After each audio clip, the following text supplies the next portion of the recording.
Ang programang ito ay hatid sa inyo ng Air 21. Sagot ko, padala mo!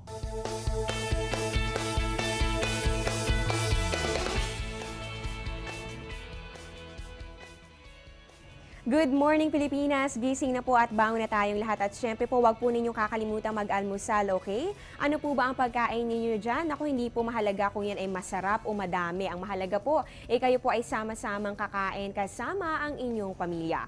Alam nyo, minsan po talaga sa sobrang busy o napaka-busy po ng ating schedule ay mas maganda po talaga na makakahanap pa rin po tayo ng pagkakataon para makasama o makapaglaan ng oras kasama ang ating mga mahal sa buhay. At kami naman po dito sa Panahon TV ay masayang-masaya po kami na maging bahagi po ng inyong bawat umaga. Kaya naman live mula sa Pag-asa Weather and Fall Forecasting Center, ito po ang Panahon TV na mula Lunes hanggang Linggo, una maghatid sa inyo ng pinakabagong ulat panahon.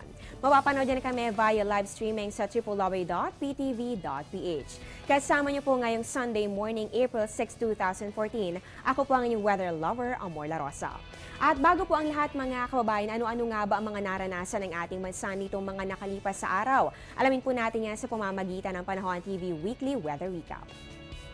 Noong Monday hanggang sa Tuesday po, umiral po ng sabay itong ridge ng high pressure area. Ganon din po itong easterlies. Kaya naman po malaking bahagi ng ating bansa ay nakaranas ng magandang panahon. At noong Miyerkules naman po ay bahagya pong gumalaw itong ridge ng high pressure area. Kaya naman po dominant weather system na lang natin ay yung easterlies na siya po nagdulot ng mainit o maalinsangang panahon sa halos buong bansa. Nagpatuloy po ang pag-ilan nito hanggang sa araw po yan ng Biyernes. Pero noong Friday rin po nagparamdam naman po ito nga east to northeasterly surface wind flow. At kahapon naman po no araw po ng Sabado nabuo itong tail end of a cold front at nakaapekto po yan sa may extreme northern Luzon. Kaya naman po naging maulap ang kalangitan lalong-lalo na po yan sa may Cagayan Valley. Pero sa malaking bahagi naman po ng ating bansa nakaranas pa rin po tayo ng magandang panahon. Pero syempre naranasan pa rin po natin yung matataas sa temperatura. So ibig sabihin po nito ay nakaramdam po tayo ng matinding init ng ating panahon. Pero maliban po sa mga weather systems na ito ay patuloy rin po ang pagbabantay natin sa isang sama ng panahon na nasa labas ng ating Philippine Area of Responsibility. Isa na po itong ganap na bagyo pero ano nga kaya ang mangyayari dito sa mga susunod na oras? Malalaman po natin yan kasama ang isang weather forecaster ng Pag-asa, walang iba kundi si Mr. Manny Mendoza. Good morning, Mr. Mendoza. Salamat Ma'am Amor at good morning sa iyo at sa lahat po ng mga taga-subaybay ng Telebisyon ng Bayan. Okay, Mr. Mendoza, unahin na po natin ito. No? Sa kasalukuyan po, ano na po ba ang update natin dito sa lagay ng bagyo na binabantayan po natin sa labas ng ating Philippine Area of Responsibility? Matutuloy na po ba yung pagpasok nito ngayong araw? At paano po ba ito kikilos? So paano po ba yung magiging track nito sa mga susunod na mga oras? Actually, Ma'am Amor, at para po sa mga kaalaman ng mga taga-subaybay ng Telebisyon ng Bayan, yun pong bagyong si Pepa ay inaasahan pong papasok na sa Philippine Area of Responsibility sa araw pong ito. At kanina nga pong alas 4 ng umaga, ang bagyong si Pepa ay inaasahan po na mataan po ng land radar o available data sa layo po na 1,355 kilometers sa silangan po ng General Santos City. Taglay po niya ang lakas ng hangin na 65 kilometers per hour malapit sa gitna at pagbugso po ng hangin na umaabot po sa 80 kilometers per hour. Ito po inaasahang kikilos ng pa-west-northwest o kaluran-hilagang kaluran sa bilis na 20 kilometers per hour. At ito nga po inaasahan pa rin nating magbabago ng direksyon sa susunod pong mga araw from west-northwest to west. Sa araw pong ito, west-northwest at 20 kilometers per hour. And then sa susunod pong mga araw, magiging westerly po ito sa 15 kilometers per hour. At ang tutumbukin po nito ay ang silangang bahagi po ng Mindanao. At kung ito po ay aakyat, maaapektuhan din po niya yung silangang bahagi ng Kabisayaan. So ayan po mga kababayan, narinig man po natin itong nabanggit ni Mr. Mendoza na posible po na sa loob po ng araw na ito o ngayon pong Sunday ay inaasahan po natin na tuloy na pong papasok ng ating Philippine Area of Responsibility itong bagyo na binabantayan po natin at posible po na ang una pong maapektuhan nito ay yung Eastern Mindanao pero syempre kung magkaroon po ng mga pagbabago sa ito pong direksyon po nito maaari pong maapektuhan rin yan itong Eastern Visayas. At ito naman Mr. Mendoza, bagamat po sa mga oras sa ito ay wala pa naman ito sa loob ng ating party na asahan nga po natin na sa mga susunod pa yung mga oras mangyayari. So sa ngayon po ba ay mararamdaman na po ba natin yung epekto nito sa ating bansa? Ano po bang inaasahan nating lagay ng panahon? Ayon po yan sa inyong inilabas sa 5 AM weather forecast. Totoo yun, Ma'am Amor. Mararamdaman ito sa silangang bahagi ng Visayas at silangang bahagi ng Mindanao. Kaya lamang kaunting kaulapan lamang po at pagkatapos po ay medyo malakas-lakas na simoy ng hangin. Pero yung pong inaasahan nating lagay ng panahon sa araw na ito, ang Cagayan Valley po ay patuloy na makararanas ng maulap na papawirin na may kalat-kalat na mahinang pagulan at pulo-pulong pagkidlat pagkulog. Sanhi pa rin po ito ng umiiral na tail end of a cold front. Ang Metro Manila po at ang nalalabing bahagi po ng bansang Pilipinas ay magkakaroon lamang ng bahagyang maulap hanggang sa maulap na papawirin na may pulo-pulong pag-ulan o pagkidlat pagkulog lalo na po sa dakong hapon o gabi. Ang tinatayang agwat ng temperatura dito po sa Metro Manila ay mula 23 hanggang 35 degrees Celsius sa araw pong ito. Ayan, so nabanggit po ni Mr. Mendoza na meron pa rin po pala tayo nitong tail end of a cold front at makaka-apekto pa rin po yan sa may extreme northern Luzon, lalong-lalo na po dyan sa may Cagayan Valley. Kaya magkakaroon po kayo ng maulap na kalangitan, pero inaasahan lamang po natin yung mga kalat-kalat na may hinang pag-ulan. At sa natitirang bahagi naman po ng ating bansa, actually malaking bahagi pa naman po ng ating bansa, ay makakaranas naman po ng generally fair weather para sa araw na ito. At Mr. Mendoza, malayo pa man po dito sa ating par, naging isang ganap na pong bagyo itong sama ng panahon na binabantayan natin. So inaasahan po ba natin na habang ito po ay patuloy na lumalapit dito sa ating landmass, ay ito po ay lalakas pa ng lalakas at posible po ba na ito ay maging isang ganap na typhoon?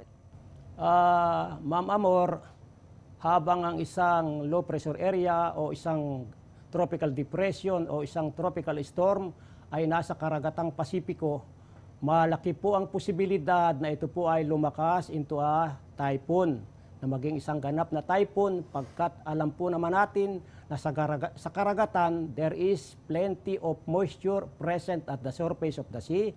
And then sa karagatan po marami po doong tinatawag na mainit ang temperatura, mataas ang temperatura at meron po doong tinatawag na vertical extent.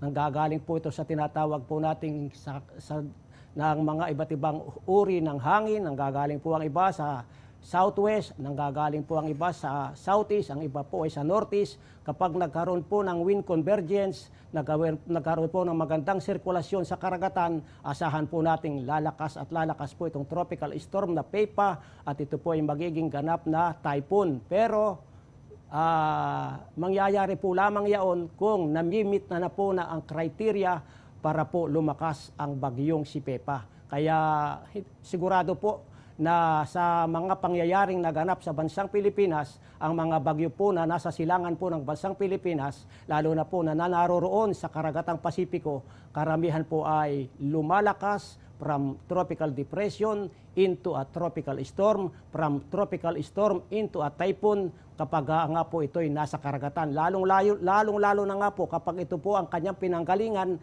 ay medyo malayong-malayo pa po, katulad po ng bagyong si Pepa, ito po'y nanggaling sa 2 degrees north, 150 degrees east. Kaya may posibilidad pong ito'y maging isang ganap na typhoon.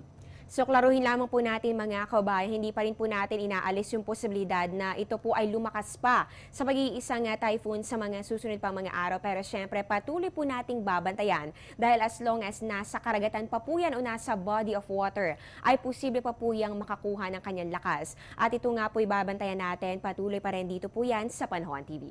At Mr. Mendoza, kapag po meron tayong binabantayan na isang sama ng panahon na nagbabadyang pumasok dito po sa ating Philippine Area of Responsibility, Isa po sa mga lagi nating concern sa itong dala nitong mga pag-ulan. So, dito po sa kaso ng Bagyong Pepa ay gaano po ba kadami yung inaasahan natin ng mga pag-ulan dadalhin nito sa mga affected areas o gaano po ba kataas itong ating rainfall amount?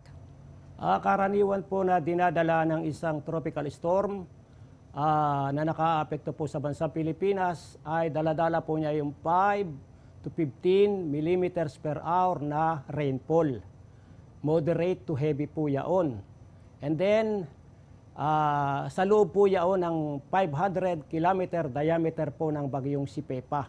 Pero kapag ito po ay halimbawa maging isang ganap na typhoon, siyempre maaari po yung 10 to 20 millimeter per hour na ang ibig pong sabihin nun ay moderate or heavy to occasionally heavy rain showers o rainfall ang dadalhin po ng bagyong ito, assuming na ito nga po ay lumakas into a typhoon category.